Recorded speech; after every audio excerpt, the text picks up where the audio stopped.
Alliance Assurance, partenaire de l'invité du direct. Alliance Assurance, avançons en toute confiance.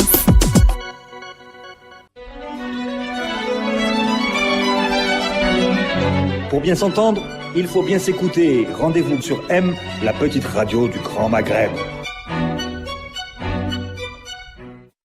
Amis auditeurs de Radio M, bonjour. Nous nous retrouvons aujourd'hui dans l'invité du direct, votre émission préférée d'économie, pour parler d'agriculture avec Aïssa Mansour. Aïssa Mansour, bonjour.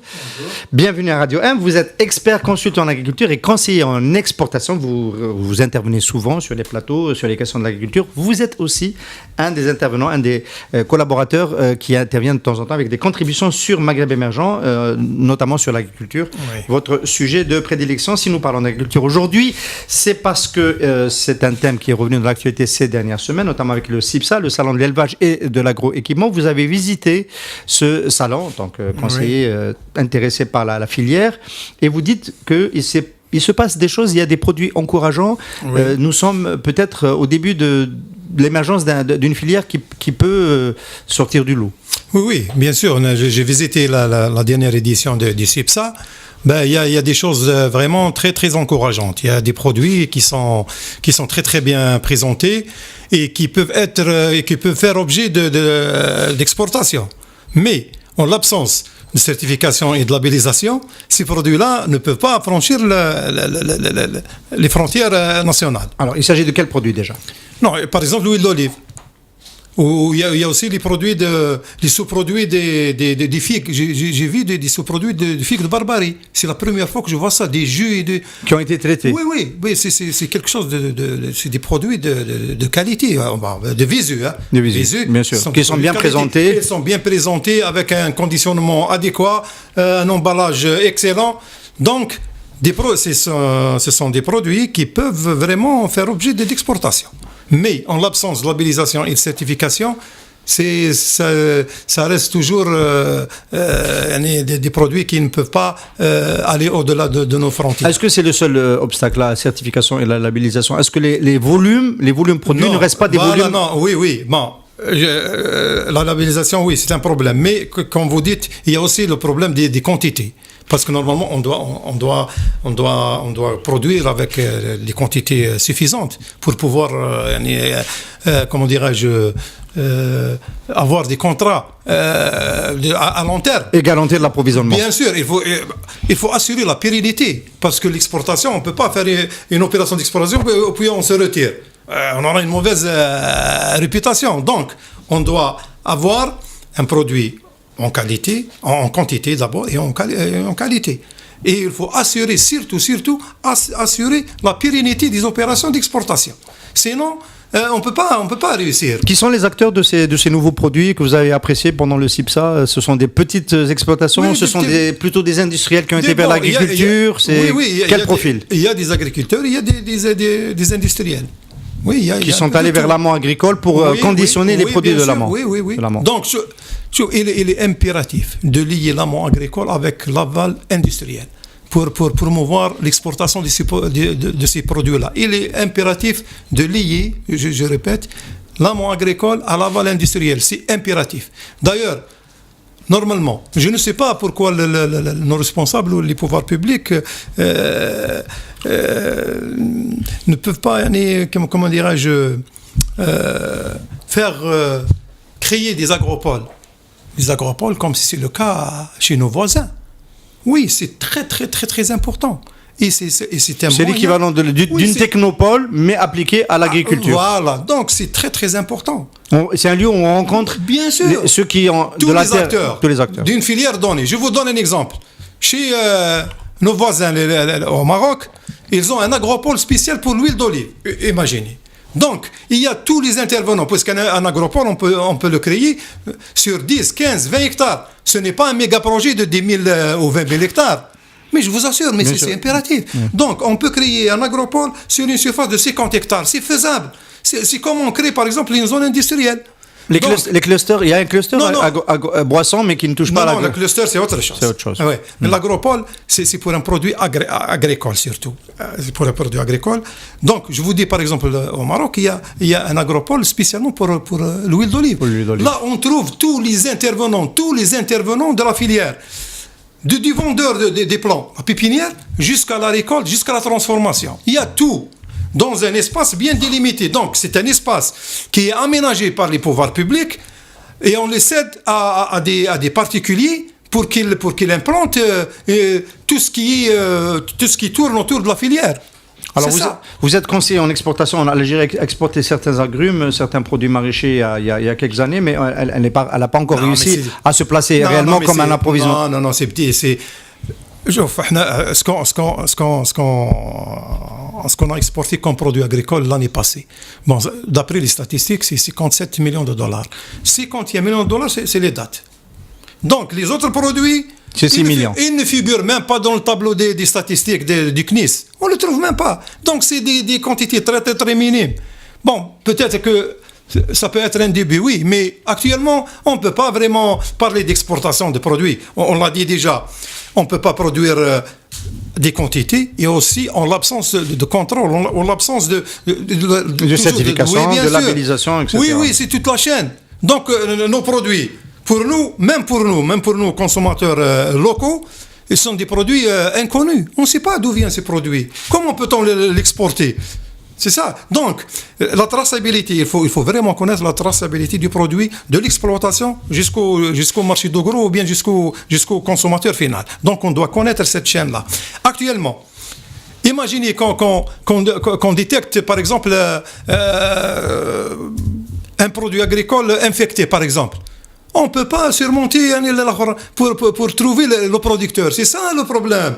C'est ça le problème, puisque quand on va au marché de gros, par exemple, c'est les marchands ou les mandataires qui l'achètent en vrac. Ils achètent de plusieurs régions du pays, de Djelfa jusqu'à Steve, jusqu'à Boufarik, donc on mélange tout. Même s'il y a un produit avarié ou un produit qui n'est pas consommable, entre parenthèses, on ne peut pas remonter jusqu'au producteur pour pallier à ce problème-là. Voilà, ce sont des problèmes. Alors, sur le volet, pour rester sur un moment sur le volet exportation, parce qu'on est toujours sur CIPSA et sur les possibilités il y en a qui disent que les producteurs, sur certaines spéculations, n'ont pas intérêt à exporter parce que les prix sont plus rémunérateurs sur le marché local. Oui.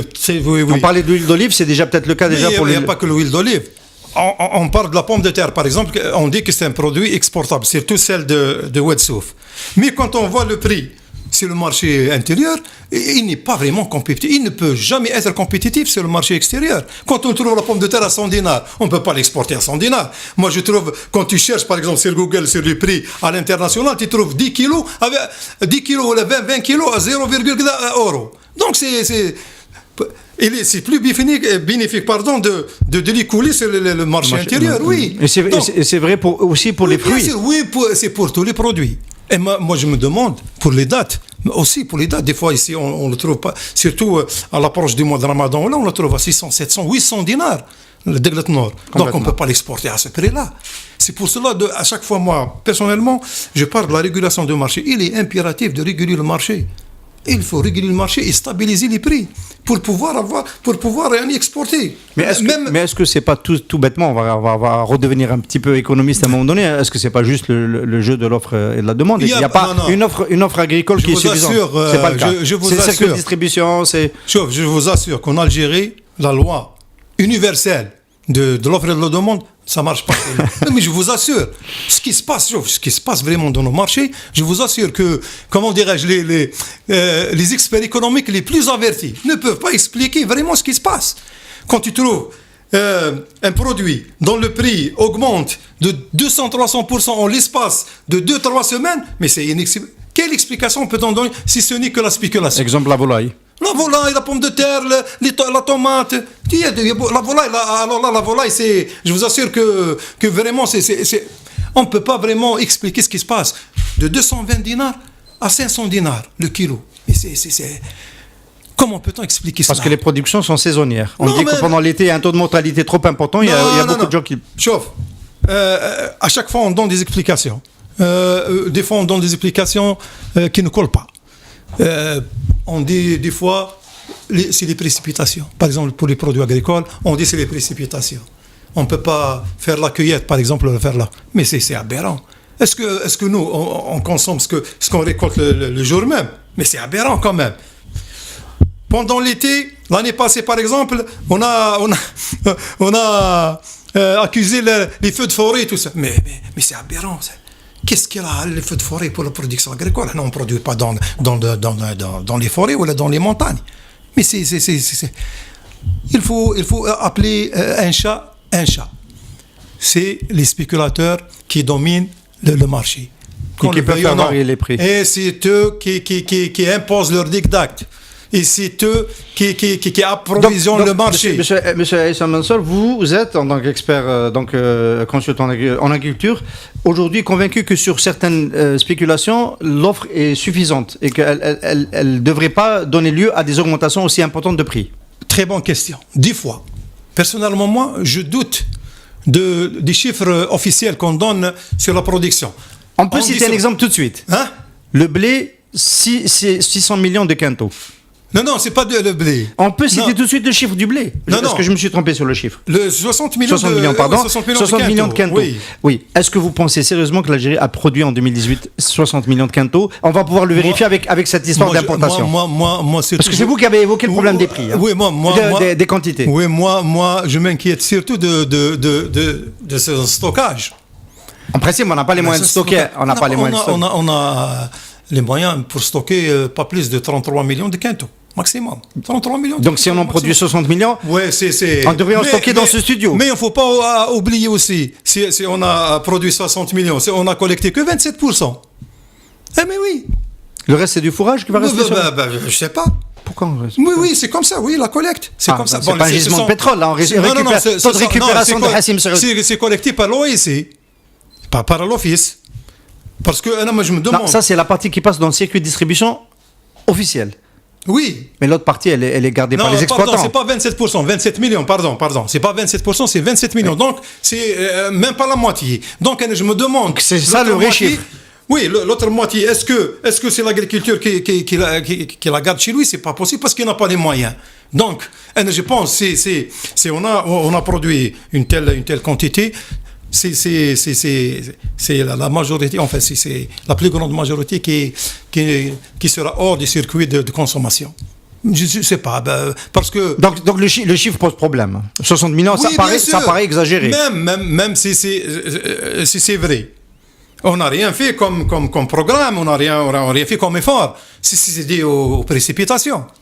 Il n'y a pas C'était une bonne année, oui. Oui, bon, c'est une bonne année, les précipitations. Et il ne faut pas oublier, parce que les responsables disent que c'est la première fois. Ce n'est pas la première fois. En 2009, on a récolté plus, 62 millions de quintaux. Officiellement, oui. D'accord. Mais c'est toujours, quel que soit, même à 60 millions de quintaux, on produit peu. Alors là, je voudrais m'arrêter un instant pour...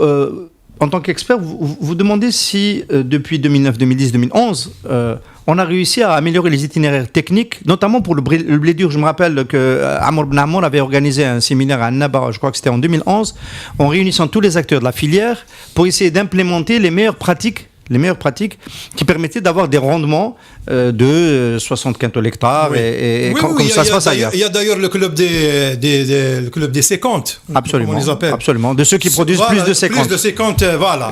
Donc, alors, est-ce que de ce côté-là, il y a eu un progrès qui fasse qu'aujourd'hui, on peut parler de succès, comme il y a eu un succès pour la tomate? Parce que dans la tomate industrielle a décollé parce qu'on a réussi à implémenter justement ces itinéraires techniques. Mais pour la tomate aussi, il y avait un grand problème l'année passée. Il y avait des grandes quantités qui ont été jetées.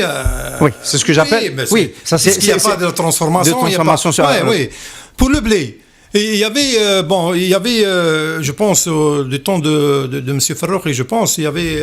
Je confirme. Oui, il y avait une vision, comment dirais-je, claire et prospective, voilà. C'est pour impliquer ces transformateurs-là dans la production. C'est très bien. Si on arrive vraiment à trouver la règle correcte pour impliquer ces transformateurs-là dans la production, en leur concédant des terres agricoles, et on leur faire. Il y a toujours un moyen de le faire. C'est très très bien. C'est très bien parce que lui, le producteur lui-même, le transformateur, il va se soucier même de la qualité. Comme vous disiez, pour l'itinéraire technique, il doit vraiment respecter l'itinéraire technique pour avoir le rendement de 60 quintaux à l'hectare. Voilà, donc c'est... Allez, on va s'arrêter maintenant un moment sur le bilan du secteur de l'agriculture. Nous, on a tendance en tant qu'économistes à comparer quand on a eu le contre-choc pétrolier dans 86, 88, 90 qui a débouché sur des difficultés, cessation de paiement, etc. La situation de l'agriculture n'était pas bonne. On avait des rendements très faibles et la quantité, on était étranglé par les importations. Aujourd'hui, on a le sentiment que dans le contre-choc pétrolier de ces dernières années, 2014 jusqu'à aujourd'hui, on est soulagé quand même par le fait que l'agriculture se porte plutôt bien mieux, pour être prudent, que dans les années 80 en termes de production, sachant que le nombre d'Algériens s'est multiplié par 2,5 depuis 88-90. Alors, vous dites dans un de vos papiers qui est signé comme ça, autopsie d'un échec, en parlant du PNDA, du Plan National de Développement Agricole. Est-ce que c'est vraiment un échec et pourquoi c'est un échec, le PNDA? Je ne peux pas vous dire que c'est un échec à 100%. Je ne peux pas le dire, mais c'était un échec. Quand on voit les budgets alloués à tous ces programmes qui ont été initiés sur le terrain, d'après les chiffres officiels et d'après le ministre, il dit qu'ils ont dépensé depuis 2000 33 000 milliards de dinars. Donc c'est 30 milliards de dollars. C'est un budget d'État. Normalement, avec ces dépenses-là, normalement, notre agriculture, actuellement, normalement qu'elle soit dans un état vraiment très très développé et qu'on a atteint un certain niveau de développement avancé. Mais avec toutes ces dépenses, on est toujours dépendant. C'est ça le problème. Donc on est toujours dépendant. Pourquoi on n'a pas... On peut être d'accord pour dire qu'il y a des filières sur lesquelles il est difficile de ne pas être dépendant. Le lait, c'est difficile de ne pas rester. Non, le blé et le lait. Donc ces deux produits-là stratégiques, la facture a frôlé les 5 milliards de dollars en 2015, je pense. Donc c'est faramineux. Pourquoi on n'a pas utilisé ces dépenses-là? Par exemple, pourquoi on n'a pas voulu développer ces deux secteurs-là? Pourquoi? Je vous donne une confidence, Moi, je suis le fils du secteur et j'ai suivi le PNDA sur terrain. On dit actuellement qu'on a atteint une certaine autosuffisance, surtout dans les produits maraîchers. Voilà. Donc les légumes et les fruits, tout ça. Mais je vous assure que ces produits maraîchers, ils n'ont reçu même pas un centime de soutien. Du PNDA? Oui, non, pas reçu, non, pas. Donc les cultures maraîchères, mais voilà, c'est ça. Là, on a dépensé de l'argent, ça n'a pas été développé. C'est ça le problème. Parce que dans les cultures maraîchères, qu'est-ce qu'on a soutenu? On a soutenu la tomate industrielle et la production de semences de la pomme de terre. C'est tout. On n'a pas soutenu les carottes, ou les courges, ou la salade, ou rien. Enfin, on ne soutient pas un type de produit. En règle générale, on soutient une exploitation avec son... Quand on soutient le sonda, c'est pour forêt. Oui, pour forêt. C'est pas lié directement à ça. Non, c'est lié. Toujours. Oui, bien sûr. À ce qu'il va faire. Oui. Donc s'il fait du produit maraîcher, il ne bénéficie pas d'aide. Non, il ne bénéficie pas. Pourquoi? Parce que c'est fortement rémunérateur. C'est le programme. C'est le programme. Bon, ils ont soutenu le système d'irrigation. Oui, pour les céréales, c'est vrai. Ils ont soutenu. Mais le problème, c'est que on revient toujours au problème du non-respect de l'itinéraire technique. Parce que l'itinéraire technique du blé, s'il y a par exemple 6 opérations à faire, et moi comment dirais-je, je ferme les yeux sur 5 opérations et je fais uniquement l'irrigation, ça ne va pas donner de résultats. C'est ça le problème. Donc on n'a pas formé l'agriculteur. Il n'y avait pas assez de vulgarisation des techniques culturelles. C'est ça le problème. L'arboriculture aussi est un échec. Mais je vous dis, quand le nombre de plants qui ont été je vous assure, d'après les statistiques annuelles qu'on faisait à l'époque pour montrer que le programme marche bien et que ça réussit. Si, non, mais j'ai pas de statistiques, il n'y a pas de statistiques vraiment. Parce que si on voit le nombre de plants nombre d'exploitations qui ont été créées, arboricoles et oléicoles, des milliers de plants qui ont été plantés depuis 2000. Normalement, ils sont en pleine production actuellement. Dans le cas de l'oléiculture, c'est le cas. Non, c'est le cas, oui, bien sûr, mais où est le produit? Voilà le produit, l'huile d'olive. On est toujours, c'est un bien rare, c'est un produit rare. Actuellement, la bonne huile d'olive, c'est à 900 dinars le litre. Oui. Et voilà, donc c'est pas vraiment abondant. C'est ça. Donc, où sont-ils tous ces programmes-là? Où sont-ils tous ces vergers qui ont été financés? Je veux bien voir les statistiques. Les vergers, on peut dire que les fruits, les marchés algériens sont achalandés en fruits. Ils sont chers, mais ils existent. Mais ils sont chers. Mais s'ils sont chers, ce que veut dire, il y a pas une abondance. Il n'y a pas une abondance. Quand on trouve, par exemple, des fois, la saison passe sans qu'on peut acheter parce que ça ne descend pas suffisamment. Oui, bien sûr. Ça descend pas. Donc, quand on voit les oranges, des fois, ça descend pas de 100, 120 dinars le kilo. Donc, Qu'est-ce qui n'a pas exactement marché dans le PNDA? C'était géré de manière bureaucratique, on n'a pas orienté dans au contraire. Au début, d'ailleurs, tout le monde s'est étonné avec de la facilité avec laquelle vraiment le programme a été appliqué. Je vous assure que il a vraiment échappé au rouage administratif. C'était vraiment décentralisé. C'était très, très, très, très facile d'avoir un financement. Je vous donne un exemple. L'agriculteur se présente à la civilisation agricole au niveau de la Daïra. Il a une demande d'adhésion au programme avec un montage financier et ni études, ni suivi, ni rien du tout. Et c'est ça. Comment je peux financer la création d'une exploitation agricole? On a financé jusqu'à 7 milliards, 10 milliards de centimes, sans études, aucune étude, aucun suivi. Comment peut-on attendre la réussite du programme? C'est pas possible. Je vous dis qu'on a donné de l'argent. On a donné de l'argent, oui, mais ce n'était pas pour développer. Des fois, tu doutes que c'était que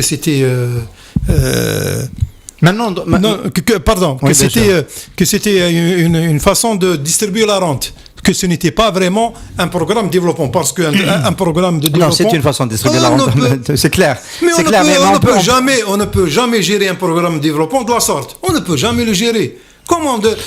Les nouvelles pistes aujourd'hui, pour ne pas arrêter complètement le soutien à l'agriculture, parce qu'elle en a toujours besoin, c'est de sélectionner des filières qui ont du potentiel, ou les filières qui sont essentielles, comme on vient de citer le lait. C'est quoi aujourd'hui la nouvelle orientation voilà. Mais je pense qu'actuellement, on n'a pas l'embellie financière déjà. Oui, voilà, donc c'est un problème.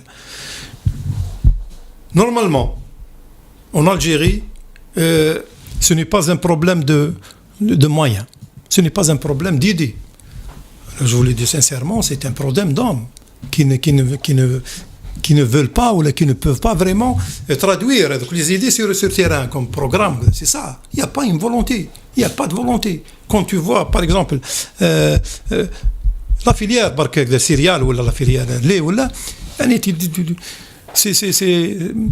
on dirait qu'il n'y a pas vraiment une volonté de développer c'est tous ces deux filières-là. Parce que c'est quand on voit que la dépendance ne cesse de s'accroître. Monsieur, alors sur le plan institutionnel, est-ce que la réforme du statut des terres a apporté des résultats? Par exemple, depuis 2008, ça fait à peu près 14-15% des terres de la SAU, de la surface agricole utile, les exploitations, les anciens domaines autogérés qui sont passés EAC puis EAI. Oui. Le fait qu'on puisse les privatiser en faisant en sorte que les exploitants peuvent ouvrir leur capital à des nouveaux entrants, est-ce que ça a amené une plus grande productivité, des moyens plus importants, et surtout est-ce que ça a ramené du remembrement, parce qu'à un moment donné on disait que les exploitations avaient été démembrées, elles étaient devenues trop petites, et sur le plan de l'exploitation, de la rationalisation de l'investissement, notamment la mécanisation, c'était pas bon. Est-ce qu'il s'est passé quelque chose? Est-ce qu'il y a un processus qui rend plus moderne l'agriculture algérienne avec ce nouveau statut des terres qui n'est pas appliqué de la même manière dans toutes les wilayas? Oui, bon,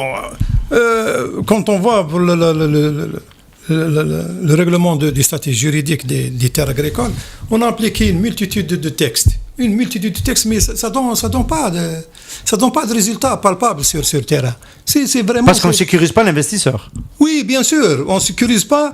Et en plus, surtout pour les domaines qui relèvent des domaines publics, il y a un laisser-aller flagrant. Il y a un laisser-aller flagrant. Moi, j'ai eu à visiter quelques domaines ou quelques exploitations qui est publiques, qui sont déjà parmi... pardon. On ne parle pas des domaines, des fermes agricoles pilotes, hein. On parle des EAC et des AEC. Oui. Parce que les fermes agricoles pilotes sont toujours restées domaine public. La restructuration n'a rien donné. N'a rien donné parce qu'il y a des exploitants qui ont vendu leurs terres à titre sans... Enfin, ils n'ont pas tout à fait le droit. Ils ont rétrocédé le droit de jouissance. Des jouissances. Il y a ceux qui l'ont transformé en bâtiment. Mais c'est ça, en l'absence d'un contrôle et en l'absence de textes vraiment rigoureux et vigoureux, et on ne peut pas attendre grand-chose de cela. Donc actuellement, on parle de la restitution, par exemple, des terres agricoles. On parle de la restitution de 300 000 hectares qui ont été concédés et qui n'ont pas été exploités. 300 000 hectares, c'est énorme. Bien sûr, c'est énorme. C'est énorme. Ouais. Imaginez que... Si on a pu travailler ces 300 000, non, ils vont donner vraiment. Elle se situe en général dans les hauts plateaux et au sud. Non, pas nécessairement. Pas nécessairement, non, pas nécessairement. C'est tout le territoire national. On a donné des terres de Fettel dans les plaines du Tel. Le peu qui reste. Peu qui reste.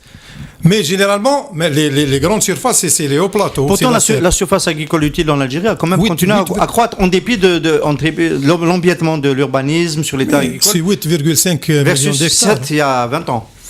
C'est 8,5. Oui, c'était 7 millions il y a 20 ans. Donc on a continué à élargir la surface agricole. Mais c'est insuffisant quand même. C'est insuffisant si on veut vraiment accroître la production. De ces 8,5 millions d'hectares, il y a 3,5 millions qui sont consacrés aux céréales. Et donc, de ces 3,5 millions, il n'y a que 220 000 qui sont irrigués.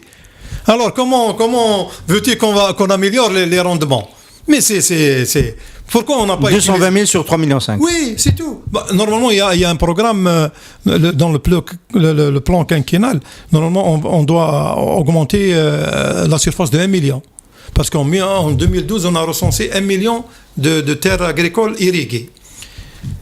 Le programme de 2014-2019, normalement, on doit augmenter ces surfaces-là de 1 million.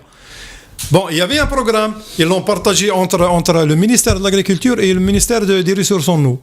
Et jusqu'à l'année passée, jusqu'à cette année-là, il n'y a que 15% du programme qui a été réalisé. Donc de 1 million, ils n'ont réalisé que 150, de 200 000 maximum. Est-ce que c'est dû au fait que les ressources du PNDA se sont arrêtées? Ils ont expliqué la non-finalisation du programme, c'est par l'austérité. C'est ça? Oui. Mais normalement, on ne doit pas appliquer l'austérité et le secteur agricole. Chacun dit la même chose dans son secteur. Hein. Normalement, non. Le secteur agricole, c'est stratégique. C'est stratégique. C'est la nourriture de la population quand même. C'est pas... Normalement, on doit l'épargner de toute politique d'austérité. Non, normalement. Alors, conséquence, blé russe ou blé français? Oui. Puisqu'on est toujours dépendant. Oui. Alors, je vois que c'est un faux débat, je vous assure. Hein, parce que moi, l'Algérie, elle restera toujours dépendante. On achète le blé russe ou le blé français, c'est la même chose. Comme je l'ai dit dans un post Facebook, entre le blé français humide et voilà le blé russe punisé, puisque c'est connu pour le blé russe qu'il contient des impuretés et des punaises. Et les punaises qui en piquant le blé, elles altèrent la qualité. Voilà, donc, et même l'humidité, c'est la même chose. Donc, moi, l'Algérie, si je paye, annuellement, je paye $1 milliard pour me provisionner en blé tendre, en blé tendre. À quoi, pour moi, comme un simple citoyen, je ne vois pas sa prévision de la Russie ou de la France, c'est la même chose, puisque je paye. Dans tout ça, on est toujours dépendant. Alors, les orientations, les nouvelles orientations de ces dernières années, on a eu à un moment donné cette on ne va pas lui donner un qualificatif, mais cette nouvelle direction des méga-projets, notamment dans les hauts plateaux et au sud, qui ont pu faire rêver les Algériens, notamment pour la production de blé et de lait. Voilà. Il y a eu les projets des Américains à Brézina, dans la wilaya de Bayad, les mêmes Américains à Adrar, donc dans le sud. Aujourd'hui, il semble que ça soit beaucoup plus compliqué. Vous faites partie des experts qui avaient désigné dès le départ le caractère un peu foireux, pour utiliser l'expression de notre ami Farhat Aitali, qui adore l'utiliser, de ces projets-là. Est-ce qu'on peut parler déjà d'échec? J'arrive pas à comprendre pourquoi nos responsables veulent importer un modèle pour développer notre agriculture. On peut rappeler pour nos amis auditeurs la taille de ces projets-là. Vous pouvez le faire, c'est... De 10 000 hectares. 10 000 hectares, 10 000 voilà. hectares, 10 000 Et en termes de têtes de bétail... Jusqu'à 10 000. Voilà. 10 000 vaches laitières pour les méga-projets. Une vache laitière par hectare. Moi, je ne comprends pas pourquoi nos responsables insistent sur le fait d'importer un modèle pour développer notre agriculture. Je ne vois pas pourquoi. C'est un modèle qui a échoué ailleurs. D'ailleurs, il y a même une expérience locale qui a échoué dans les années 90. La CAS, oui, c'est la coopérative agroalimentaire du Sud. Je ne sais pas si c'est... Adrar, oui. Il y a même l'investisseur a réalisé même une unité de transformation de la tomate. C'est connu. Oui, c'est connu. Oui. Bon, il a travaillé sur 25 000 hectares. Il a fait des céréales, il a fait de la tomate. Il a travaillé pendant 5 ans. Puis, il a mis les clés sur le paillasson parce qu'il n'a pas pu produire. Parce que le produit-là, il n'a pas pu être rentable. Parce que les coûts d'exploitation sont exorbitants. Oui, pour produire le sud, c'est pas donné, hein. C'est pas donné. Parce que les contraintes du climat et du sol. Donc le sol, il est pauvre. C'est un sol sablonneux. Pauvre, donc il faut amender. Il faut amender avec de grandes quantités d'engrais. Deuxièmement, la contrainte de la température, de la chaleur. Donc il faut irriguer H24. Tous les jours et à la longueur d'année. Donc c'est coûteux. C'est coûteux, c'est très très coûteux. Et cela, sans parler de l'utilisation abusive des ressources naturelles, qu'il faut préserver. Les gens disent qu'on a de l'eau, oui, on a de l'eau dans le sud, mais l'eau ne nous appartient pas à nous. Il faut penser aux générations futures. Et lorsqu'il s'agit de la vie d'une nation, 100 ans, c'est demain. Mais on peut faire des choses au sud. On voit la vallée de l'Oued. Personne n'aurait pensé que la vallée de l'Oued allait devenir une des toutes premières. Beskara d'abord, ensuite l'Oued. Mais à Beskara et l'Oued, il y a des exploitations de 20, 40, 50, 100 hectares. Maniche. Mais les contraintes sont les mêmes. Non, les contraintes sont les mêmes, mais c'est maîtrisable. Les petites exploitations, la moyenne exploitation, c'est maîtrisable. Il n'y a pas une utilisation abusive des ressources. Je vous donne l'autre. C'est pour les méga-projets. Quand moi, je cultive sur 10 000 hectares. Vous savez, 10 000 hectares, c'est quelque chose d'énorme. C'est pas vraiment maîtrisable. 10 000 hectares, c'est 5 fois le domaine Bourgeois. Actuellement, Boucher, c'était 2000 hectares. Imaginez. Le plus grand colon français en Algérie avait 2000 hectares. Imaginez donc, les méga-projets, on les appelle, c'est l'agro-business. Et l'agro-business, qu'est-ce qu'il a comme but? C'est de produire et de gagner. Il n'a pas à se mêler d'autres choses. Mais on risque même de nous faire rentrer les OGM. Oui. Mais c'est tout à fait... Mais oui. Actuellement, le vrai défi de l'agriculture contemporaine, c'est de produire, c'est de nourrir la population et c'est de préserver les ressources naturelles. Ça ne veut pas dire que je produis plus, alors j'abuse des ressources naturelles. Non, parce qu'il y a le problème du changement climatique. Normalement, parce qu'on va subir les conséquences néfastes et fâcheuses de ce changement. Même si on n'a pas contribué à le déclencher. Mais on va subir. Donc, qui dit changement climatique dit sécheresse. Et ça peut dire, il peut y avoir des cycles de sécheresse et des cycles de pluie abondantes. Hein. En général, le dérèglement, c'est les deux. Hein. Mais généralement, on parle de sécheresse. Parce que s'il y a des pluies abondantes, tant mieux. Mais s'il y a sécheresse, même c'est toutes les régions qui vont Ça dépend. Elle est plus abondante en fin juin, début juillet. Fin juin, c'est pas une bonne nouvelle. Oui, bien sûr, non, oui. Les pluies qui ne tombent pas vraiment. C'est ce qui est arrivé cette année. Oui. Donc, les conséquences des changements climatiques, normalement, on doit y penser. Il ne faut pas se précipiter. Donc, le but, actuellement, ce n'est pas d'atteindre l'autosuffisance alimentaire à n'importe quel prix. Non, c'est pas ça. Il faut vraiment penser, il faut préserver les ressources naturelles. Essa Mansour, s'il y a des filières sur lesquelles les Algériens sont meilleurs, c'est sur ces filières-là qu'ils devraient se concentrer et ne pas chercher à développer à n'importe quel coût des filières qui sont plus performantes ailleurs. Chauffe. Actuellement, on parle d'autosuffisance dans les cultures maraîchères. On en a déjà parlé. Ce sont nos agriculteurs qui ont atteint ce résultat-là. Il n'y a pas de méga projet là. Je vous donne un autre exemple. Pourquoi ? À chaque fois, je me demande pourquoi les pays nos fournisseurs, les pays fournisseurs, en blé ou en poudre de lait, ils ne pratiquent pas ces méga projets. Je me demande. Est-ce que. Peut-être qu'ils ont une rareté de la terre. Non. La Hollande, on ne peut pas trouver 10 000. Mais c'est pas que la Hollande. Même la France, on ne peut pas trouver 10 000 hectares, on ne peut pas les trouver comme ça. C'est pas 10 000, et dire 5 000. Il n'y a pas ces méga. Pour les méga fermitières. Vous savez, la Chine, elle a opté pour ce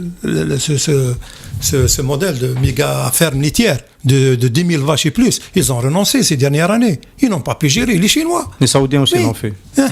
Bon, non, c'est. Pour les Saoudiens, ils ont même fait les méga projets le blé. On bat d'après 40 ans et lorsqu'ils ont comment dirais-je, ils ont quantifié l'eau souterraine et ils ont trouvé il ne reste que de très très petites quantités, alors que actuellement il est interdit dans tout le royaume de cultiver les céréales. Donc ce n'est pas. C'est un modèle dévastateur. Voilà. On n'a pas besoin de méga projets. Donc la stratégie. Peu importe le promoteur. Hein. Peu importe si c'est des Américains, ou des Français, ou des Anglais, ou même comment dirais-je, un promoteur national. Ces méga projets-là, ça ne marche pas. Je vous dis qu'il y a déjà une expérience qui a échoué. Maintenant, j'ai entendu le président du Conseil des affaires algéro-américain. Donc, il a ramené un groupe il y a 2 ans de ça. Ça n'a pas marché. Et récidive aussi. Bon, je l'ai entendu hier qu'il parle. Il a ramené d'autres promoteurs et d'autres investisseurs. Mais on lui a posé la question pourquoi le projet Mornay de Brésil, pourquoi ça n'a pas marché. Bon, il explique, il dit que c'est une question de bureaucratie et les tracteurs, ils ont fait 3 mois pour les faire sortir de la douane. En plus que ces tracteurs-là sont dotés de GPS, donc il faut avoir des autorisations du ministère de la Défense, du ministère des Télécommunications et du ministère de je ne sais pas. Bon, ça c'est kafkaïen, mais c'est très algérien. Non, mais oui, bon, il dit que c'est la loi qu'il faut vraiment alléger tout ça. Mais je me demande, qu'est-ce qu'il a changé de l'année passée à cette année-là ? C'est toujours les mêmes pratiques. Et la même administration. S'il a échoué le premier, s'il a échoué à cause de la bureaucratie règne toujours. Pourquoi il ramène d'autres investisseurs ? C'est le point d'interrogation là. Et il a aussi parlé des méga-fermes laitières. Il a dit que les Européens, ils n'ont pas tous ceux qui ont 200, 300, 400 vaches, ils sont comment dirais-je, ils ont fermé parce que c'est pas rentable. Mais c'est aberrant comme c'est pas vrai. Mais c'est pas vrai, bien sûr. Nos fournisseurs. Ce qui veut dire, c'est la taille la plus optimale, c'est plutôt celle-là. 200, 300, oui. C'est maîtrisable, c'est gérable. C'est ça. Pourquoi pour élever 10 000 vaches laitières 10 000 vaches laitières, tu te rends compte? Oui, le sud. Donc, même avec les prix, je me demande, pour la vache laitière, je me demande, est-ce que le prix de revient du produit, est-ce que il doit être bénéfique quand on le vend, puisque c'est un prix administré. Donc actuellement, l'éleveur algérien, il livre son produit à 50 dinars. Donc il le cède à 36 dinars pour la laiterie. On lui donne 14 dinars de soutien de l'ONIL.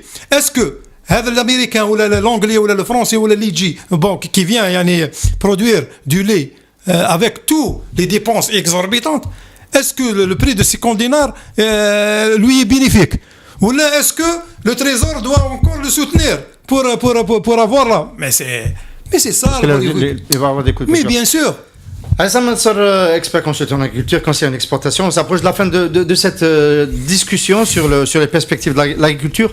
Le modèle émergent, vous le voyez comment? De plus en plus d'industriels qui vont se pencher sur l'amont agricole. Par exemple, on voit avec Cevital qui essaye de faire de la trituration, qui essaie de remonter vers reprendre des terres en amont. Il y a d'autres acteurs dans le lait, dans les. Oui. C'est le modèle qui. Oui, pourquoi pas? Oui. Non, je vous dis, le modèle qui nous convient à nous actuellement, c'est les méga, les agropoles. C'est très important. Alors, pour des filières. Et je vois pas, il y a par exemple, pourquoi pas un agropole pomme de terre? Il y a un agropole pomme de terre au Cameroun.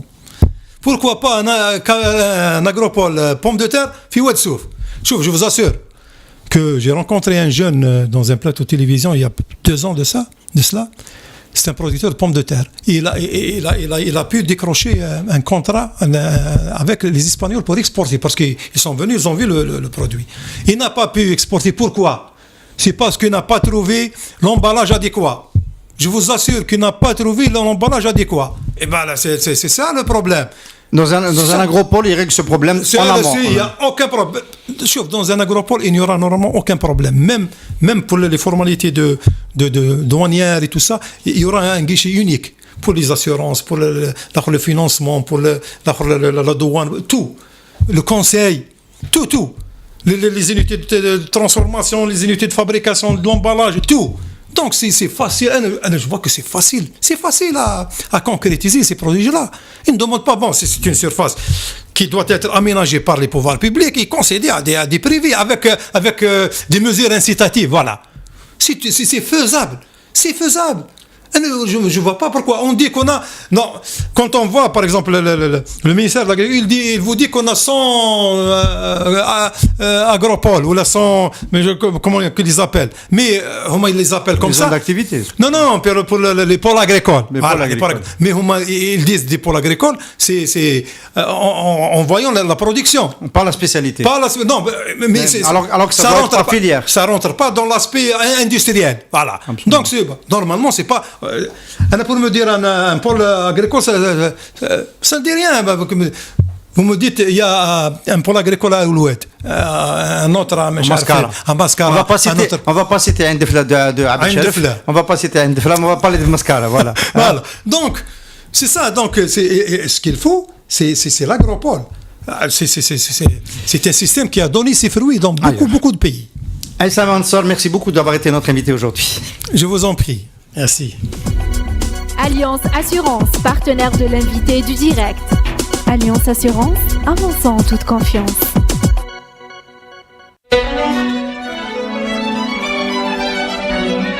Pour bien s'entendre, il faut bien s'écouter. Rendez-vous sur M, la petite radio du Grand Maghreb.